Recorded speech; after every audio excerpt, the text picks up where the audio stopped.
guardian of our fundamental rights to life, liberty, and the pursuit of happiness.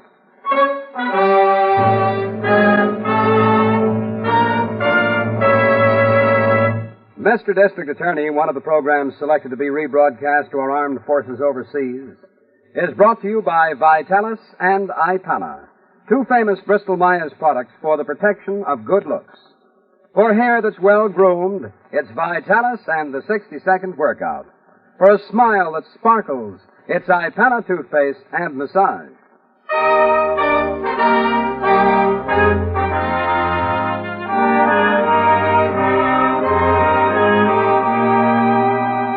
And it shall be my duty as District Attorney not only to prosecute to the limit of the law all persons accused of crimes perpetrated within this county, but to defend with equal vigor the rights and privileges of all its citizens.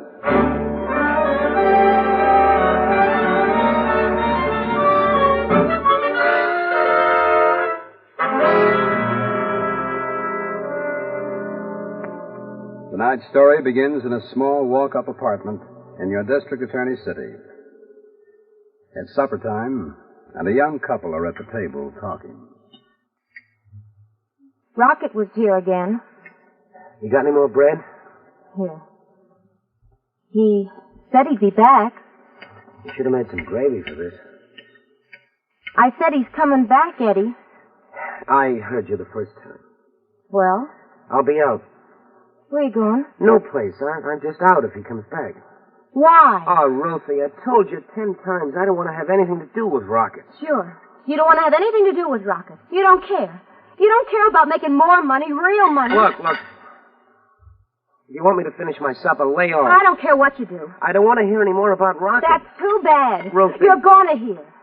Your great friend Joe Herndon went to work for Rocket today. And you know what he's making? $150 a week. Doing what? The same thing you are. Not for that, Joe. Why not? It don't add up. Good mechanics are hard to get.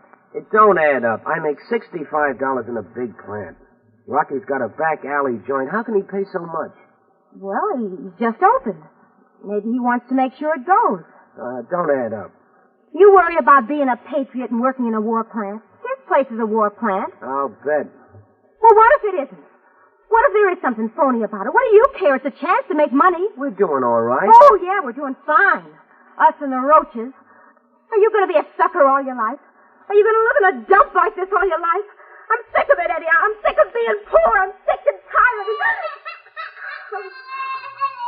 You woke the kid. Yeah. Great for her to be brought up in a hole like this without room to breathe.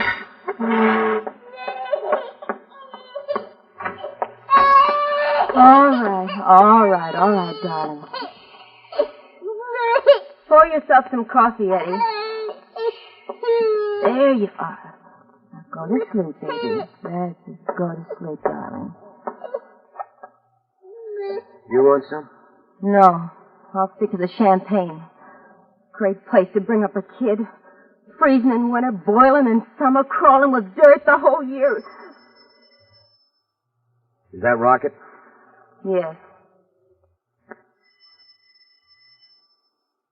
Take the kid. I'll tell him you're out. No. No, I'll see him.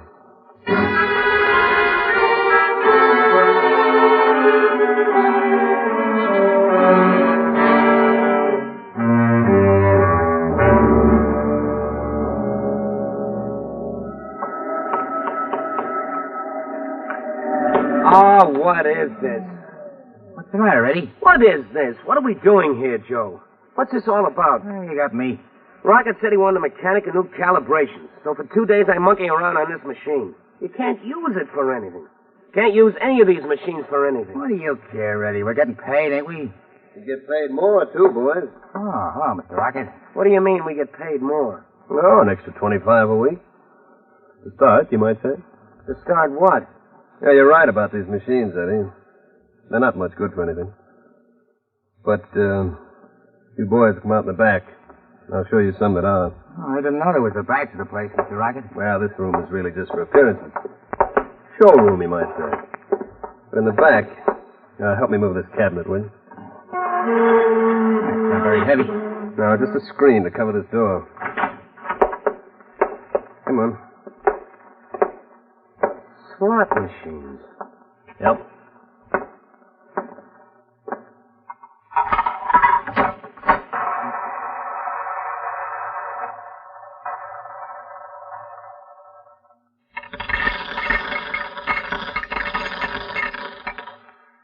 There.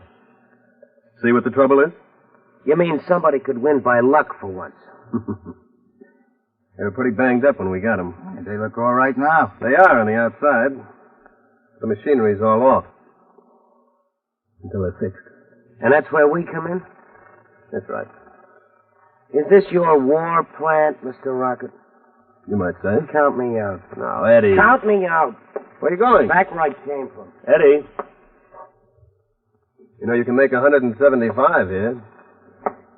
Work is easy, the hours are short. I'll take 65 in overtime. When? What do you mean? You know the manpower laws, Eddie. You left a war job and you can't take another for 3 months. What? He's right, Eddie. So for 3 months, you might just as well work here and make some easy money. I don't bother about manpower laws. I think you're kind of stuck, Eddie, you might say.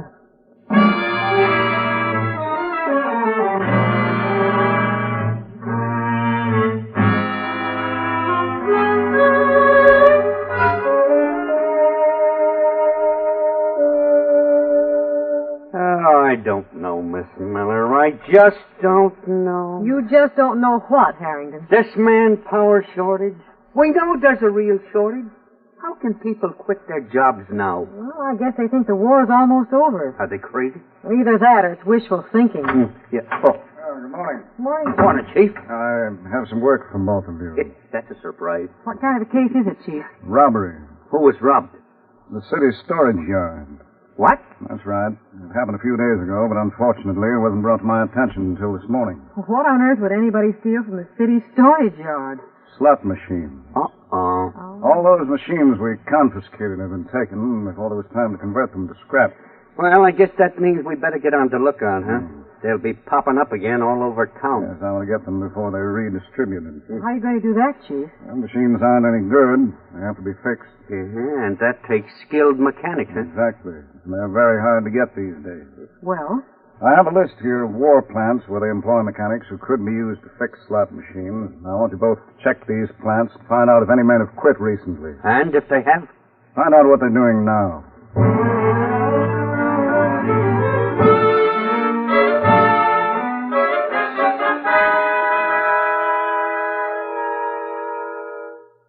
I'm afraid I haven't got very much for you, Chief. Oh, that's too bad, Miss Miller. There were 5 of these mechanics who'd left in the last 10 days. Mm-hmm. 2 of them are out because they're sick, and the other 3 have left town altogether. Let's see. Hi, Chief. Oh, Harrington, any luck? No. I could only find 2 of these guys who had quit. Mm-hmm. One's sick and the other's not working. Mm. How'd you make out, Miss Miller? Not much better, Harrington. Well, I guess we're at the dead end of that one. Well, maybe my idea wasn't so good after all. Chief? Yes. Oh, I thought I had something, but I didn't. Did neither of you see any of these men? Huh? No, I called him up to. So did I. You know, because of the Manpower Commission, the chances are they wouldn't say that they had a new job, even if they had one. Hey, that could be right. Sure. I just wonder if they're really sick. Who? Well, say those 2 you reported on, Miss Miller. Yes, sir. What were their names? Let's see. One was Joe Herndon, and the other was Eddie Lang. Oh, well, if they're not sick... Hey, you got an idea there, Chief. Well, Harrington, suppose you drop around and find out. Right. But more important... Yeah? Find out if they're spending more money than they used to.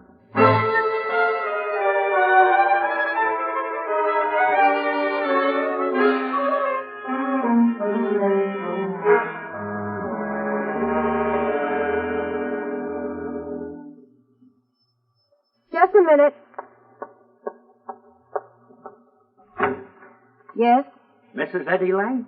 Yes? My name's Johnson. I'm from the Acme Auto Company. Can I come in? Yes, thank you very much. Well, this is a nice little place you've got here. Mr. Johnson. At your service, ma'am. So I'd really like to see your husband. My husband? Yeah, that's right. I guess he's working, though, huh? At this time of day? Yes, that is... What? He would be, except he's sick. Oh. Oh, that's too bad. Yes, he's gone to see the doctor. Well, in that case, I won't bother you, ma'am. Well, what did you want to see him about? Oh, nothing. My company's got some wonderful second-hand cars that we can sell now real cheap, and on the installment plan, too. Oh, really? Yeah, only $50 a month. Of course, with your husband sick, I guess $50 a month's a lot of money to you.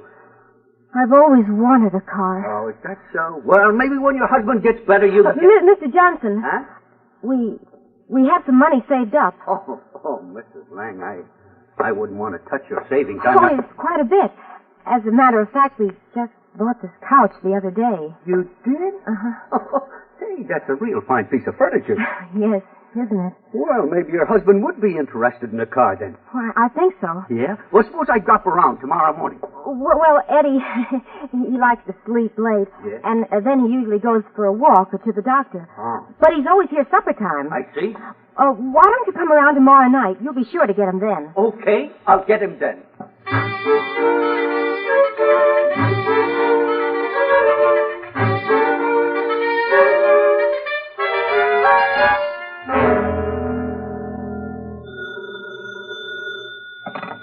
Hello? Oh, hello, Chief.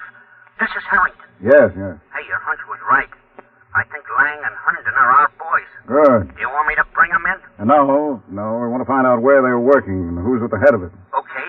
Suppose I tail them tomorrow morning. Yes. And when you find out where they go, call me and I'll have the place raided.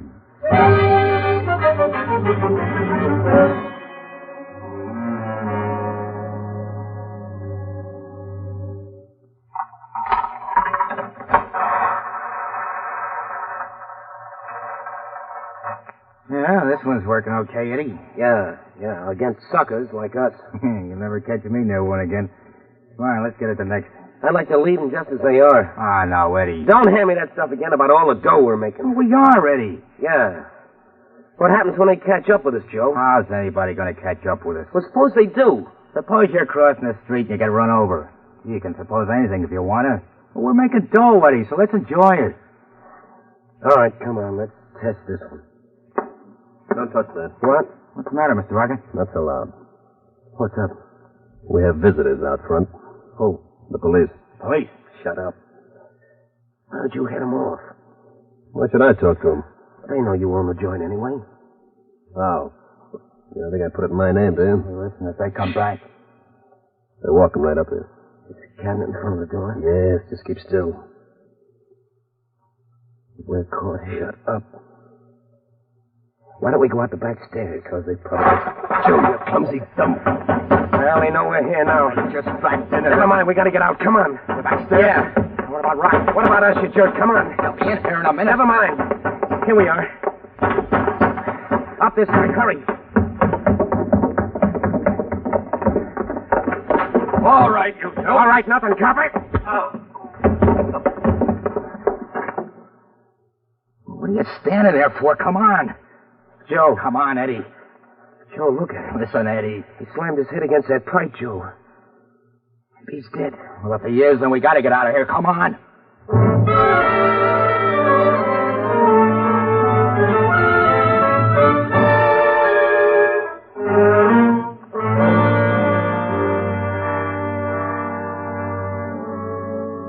If Eddie's suspicions are right, if the police officer is dead, your district attorney is faced with another serious problem.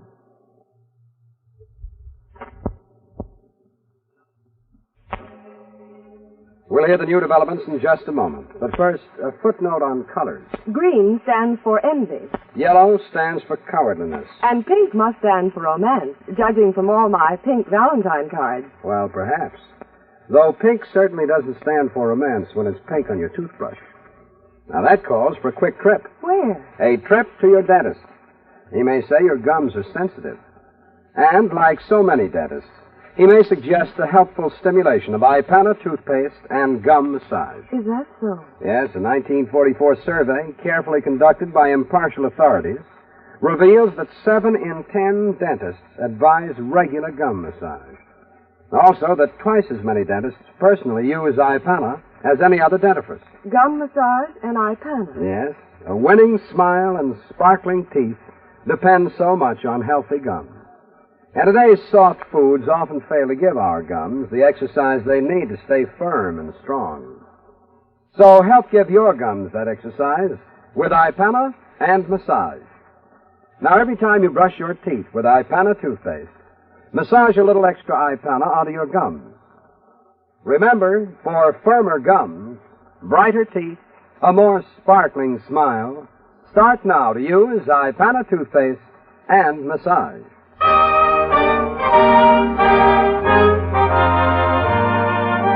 Now back to Mr. District Attorney.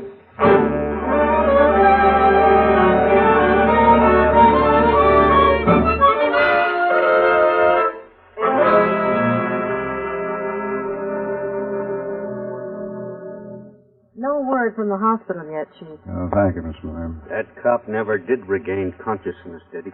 Oh, well, his skull was badly fractured. What are his chances of pulling through? Very slim, the doctor said. If he dies? There's a murder charge. Yeah, Chief, I wish you'd let me pick up Lang and Herndon. I told you, Harrington. Yeah, I know, but if that poor guy dies... Lang and Herndon are being watched. They can't get away. I know. I want to find out who their boss is, or was. Well, we could question them, Chief. We could find out. Well, maybe, but maybe this way they'll lead us to whoever he is. I just keep thinking of that poor policeman. How do you mean, Miss Miller? Well, if he'd been found earlier, he would have had a better chance, wouldn't he, Chief? Probably. Why wasn't he found right away, Chief? I don't know. My guess is that his body must have been hidden by that door leading to the back stairs. Oh, I get it. And when the cops opened it, he was behind it and they ran through without seeing him, huh? Yes. Of course, I have an idea of... Shall I get it, Chief? Yeah, it's probably the hospital. I'll take it. All right. District Attorney's office. Speaking. Yes? I see. Thank you. Well, that's that. Oh. Then it's a murder charge. Right. For Lang or Herndon. Or both. Shall I bring him in, Chief? No. What are we going to do? Nothing, Harrington. We're just going to sit tight.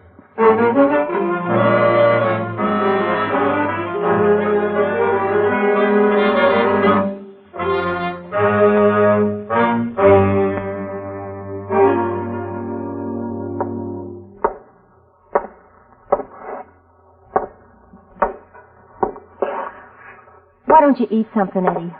I'm not hungry. Well, walking back and forth like that isn't going to help. That cop dies. You didn't mean to do it. If he dies, Nobody will know you did it. I'll know I did it. I'll know. Who's that? I don't know. Eddie. Sam left home. I'm afraid to answer. Maybe it's Joe. Maybe it's the police. Maybe it's Santa Claus. Answer.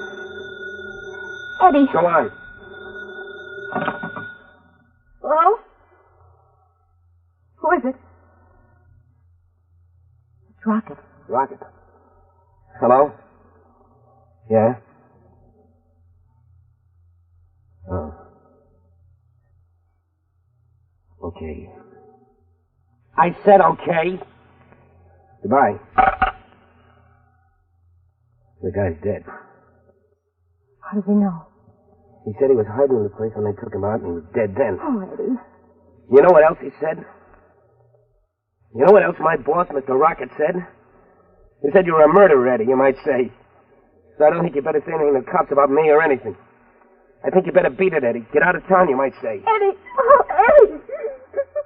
Wish I'd never got the end of this. I wish I'd stayed where I was. Oh, it was my fault. It was mine, too. No, I nagged you into it. I don't blame you. Well, you should. I can't. Just say I can't. If I turn on you, I got nothing. I got nothing at all. Oh, Eddie, I'm sorry. I'm so sorry. Baby, we're in an awful mess. We're in a jam, baby. What am I going to do? We're going to get out of here. Where are we going? I don't know. Let's get the baby and get out of We here. haven't any dough. We've got 200. You can't get far on that. Can't get far enough on any kind of dough. Yes, we can. I can't. I can't ever. I did it, and I know I did it, Ruthie. Eddie, what are you going to do? Well, I can fix Rocket's wagon anyway. What do you mean? I can do one good thing anyway. Eddie, where are you going? Where do you think? I'm going to give myself up.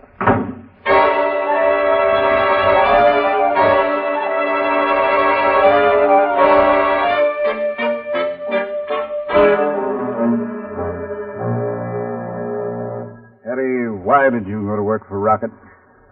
More dough. But you were working in a war plant, weren't you? Yes, sir. Maybe he thought Rocket's place was a war plant. Well, Oh, you didn't really know, did you? no, sir. About leaving the plant, I figured I was just one guy. Yeah, sure. Start multiplying yourself by all the others who think the same way, and you've got 10 and 100 and then 1,000. Then pretty soon you've got a production slow up and a war that goes on longer than it should. I didn't think of that. You didn't think of lots of things when you got yourself in this mess. No, I guess not. Well, Shall I take him away, Chief? no. There's one more thing, Eddie. You said before that when you punched that policeman, he fell down the stairs and hit the back of his head against that pipe. Yes, sir. Then you ran right up. Yes, sir. I didn't mean to kill him. You didn't kill him. What? He's not dead. But I thought... I know, but Rocket was lying when he said that man was dead. The newspapers... It was a false report. That policeman's alive, Eddie. He's not dead? That's right. Yes. Harrington, I want to take Eddie home in one of our cars. Yeah, but Chief... And right away. Yes, sir. And you're not to leave your house, Eddie. No, sir. What's going to happen to me? We'll worry about that later. Yes, sir. That's Thank all. you. Thank you. Chief... That's all, Harrington. Yes. Gee, that policeman is dead. Yes, I know. But Rocket's the man I'm after. I'm pretty sure the news that Eddie Lang was brought home safely with a police escort will get to him. Then he'll get to Eddie Lang. And you'll get to him. Right. But, Chief, you don't just want him for the slot machine racket, do you? No. No, I want him for much more.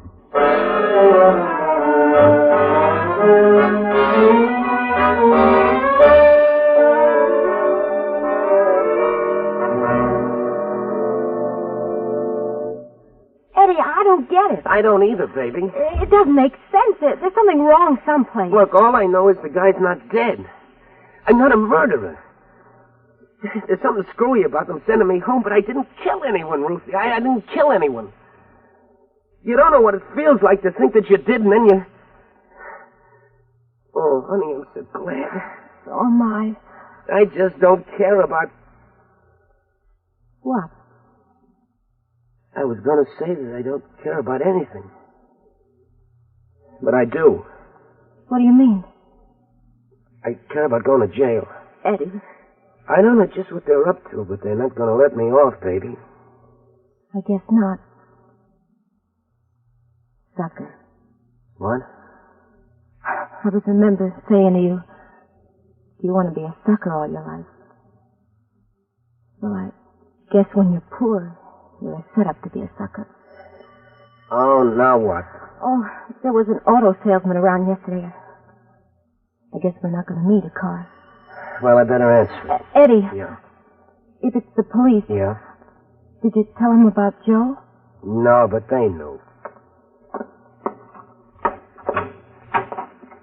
Hello, Eddie. What do you want, Rocket? Get out of here. In time, Mrs. Lang. I got a little business first, you might say. Eddie. It's a nice-looking knife you got, Rocket. Mm-hmm. Why don't you cut your throat with it? What'd you tell the DA, Eddie? What do you care? Why'd he send you home in a big parade, Eddie? Because I'm a hero. You're a squealer. What did you tell him? Come on! Don't be frightened, baby. What did you tell him? Well, if you move that knife back an inch, I think I could talk better. Thanks.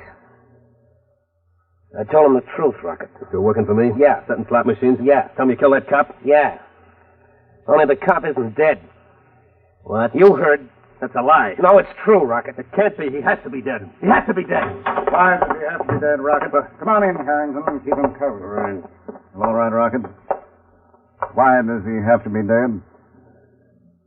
I don't like guns, DA. Too noisy. It won't go off if you behave. Why does that policeman have to be dead, Rocket? Suppose you tell me. Because you killed him, you might say.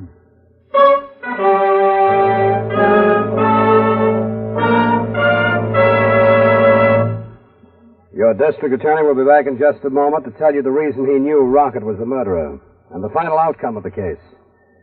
But first, the story of Mrs. Gates, the lady who hadn't heard. Right now, she's going into a neighborhood store. And now to the Center Pharmacy. Next to the chain store down a few blocks. Then across the street to the variety store. Just a moment, Mrs. Gates. Now, what is the trouble? Well, I've been all over town trying to find a bottle of Vitalis for my husband. He's let his hair go without Vitalis long enough. Why, Mrs. Gates, haven't you heard? Heard what? Servicemen now get the entire supply of Vitalis, the famous hair grooming preparation. They do? Yes. You see, because of wartime shortages, there isn't enough Vitalis to meet the wants of civilians, plus men in the armed forces. Well, naturally, we're giving servicemen first call on the limited supply. So your husband will have to go without until wartime shortages are relieved. But when shortages are relieved, your husband will be able to get the same genuine Vitalis that was the standby of so many for so long.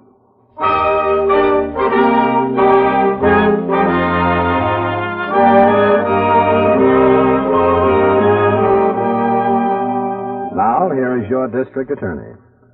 Well, ladies and gentlemen, both Eddie Lang and Joe Herndon were sent to prison for short terms. It was hard on their families, but they had knowingly broken the law. Justice required they pay for their misdeeds. Rocket, however, was sent to the chair for murder. Chief, how did you know Eddie Lang didn't kill that policeman? Because the man died from a wound in the front of his skull. The pipe he knocked the back of his head against just scratched him. And later I found a blood-stained crowbar in Rocket's plant. Yeah, but, Chief, did you guess what happened before Rocket confessed? Well, no, Harrington. At first I thought Eddie Lang had used the crowbar to kill the officers so he couldn't be identified. And then when I heard his story, I believed it and realized that probably someone else had been hiding in the cellar. And that was Rocket. Yeah. As we know now, the police were so busy chasing Lang and Herndon, they didn't see Rocket. And by the time he decided it was safe to beat it, the cop came too. Yes, unfortunately. And so Rocket used the crowbar. Yeah, he was a pretty nasty character all around, Chief. Well, what about next week's case, Chief? Well, friends, we have quite a different type of story for you next week. It's the case of the Boogie Woogie murder. I hope you'll all join us for it. And so until then, thank you and good night.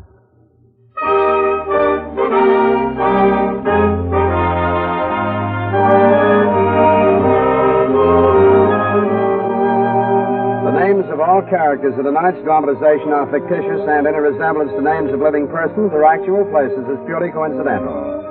Our stars were J. Jostin in the title role, Glenn Doyle as Harrington, and Vicki Vola as Miss Miller. The music was under the direction of Peter Van Steeden, and the author was Arthur Lawrence. And don't forget, when you think of well-groomed hair, remember Vitalis. When you think of a winning smile, remember Ipana toothpaste. Vitalis and Ipana, two famous Bristol-Myers products, which each week bring you Mr. District Attorney.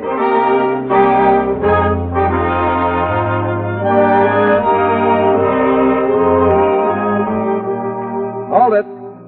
A young lady has just made a big discovery. Yes, I'm in love.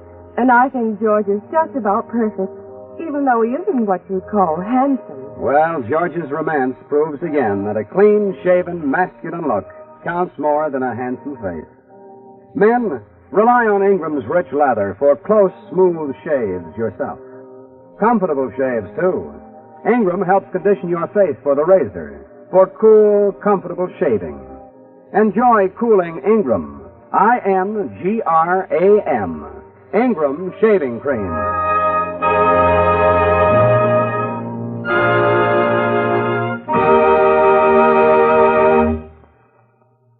This is the National Broadcasting Company.